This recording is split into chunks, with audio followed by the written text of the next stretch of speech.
सूचक ट्विट केलेला आहे. त्यामध्ये तुमचे ठाकरे बंधू एकत्र दिसतायत त्या फोटोमध्ये आणि एकच मोर्चा आणि एकत्र मोर्चा निघेल असं त्यांनी सूचक एक ट्विट केलेलं आहे. त्यामुळे सूचक नव्हे, ते सत्य आहे. मोर्चा एकत्र निघणार आहे, तेव्हा ते सूचक नव्हे तर ते सत्य आहे. हे पहा, हा मराठी माणसासाठी किंवा मराठीसाठीचा मोर्चा आहे.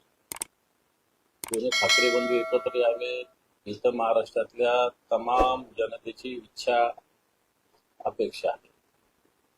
वाटतं ते येतील, परंतु आजच्या घडीला जे महाराष्ट्रामध्ये हिंदीचं सक्तीकरण करण्याचा प्रयत्न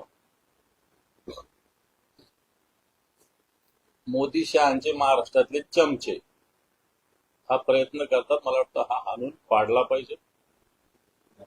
हिंदीला विरोध असण्याचं कारण नाही, पण हिंदीची सक्ती त्याला 100% विरोध आहे.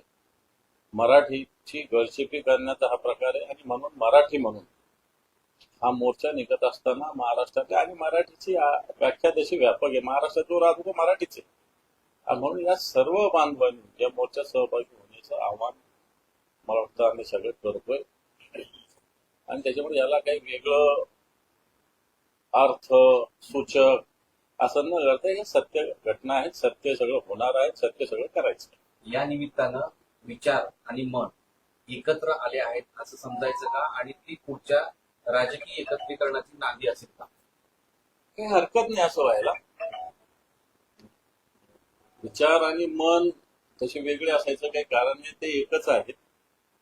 आणि आपली जी अपेक्षा तसं व्हायला काही हरकत नाही असं महाराष्ट्रातील तमाम जनतेला, फक्त शिवसैनिकांना किंवा मनसैनिकांना नव्हे तर महाराष्ट्रातील तमाम जनतेला हे असं वाटतं. तुम्हाला काय वाटतं? मला शिवसेनेला संपूर्ण कार्यकर्त्यांपासून म्हणजे महाराष्ट्रातल्या तळागाळातल्या कार्यकर्ते शिवसैनिकापासून ते मुंबईपर्यंत त्यांना काय वाटतं की हे एकत्रीकरण व्हावं आणि त्याचा राजकीय दृष्ट्या महाराष्ट्रासाठी किंवा शिवसेनेसाठी फायदा होईल?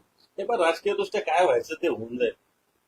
चांगलं होईल, वाईट होईल, भलं होईल, वाटोळ होईल, जे व्हायचं ते होईल. पण एक मराठी म्हणून सगळ्यांनी एकत्र राहिलं पाहिजे ही भूमिका, आणि त्यातल्या त्या ठाकरे बंधूंनी सुद्धा एकत्र राहिलं पाहिजे ही भूमिका मला असं वाटतं काही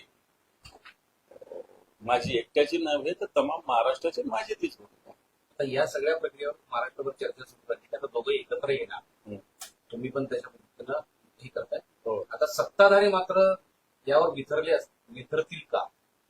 मला वाटतं त्यांना बिथरवण्यासाठी किंवा त्यांना फक्त त्यांच्यावर टीका टिप्पणी करण्यासाठी हा मोर्चा नाही.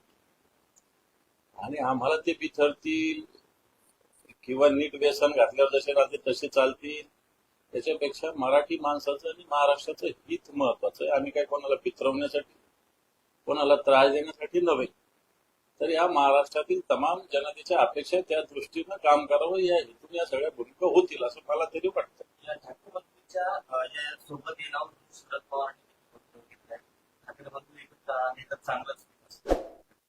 मला असं वाटतं एक शरद पवार साहेब या महाराष्ट्रातले ज्येष्ठ आणि श्रेष्ठ म्हणायला काहीच हरकत नाही असे नेतृत्व आहे. ते पक्षाच्या पुढे जाऊन विचार करणारे नेते आहेत आणि ते ठाकरे घराण्याशी सातत्यानं नुसतं आताच्या पॉलिटिकल महाविकास आघाडी पुरतं नव्हे तर आधीपासून आहे. आणि मला असं वाटतं त्यांच्या अशा पद्धतीने इच्छा अपेक्षा असणं ह्या एकदम मला असं वाटतं योग्य आहे. आणीबाणीच्या काळात संविधानाच्या प्रस्तावनेत समाज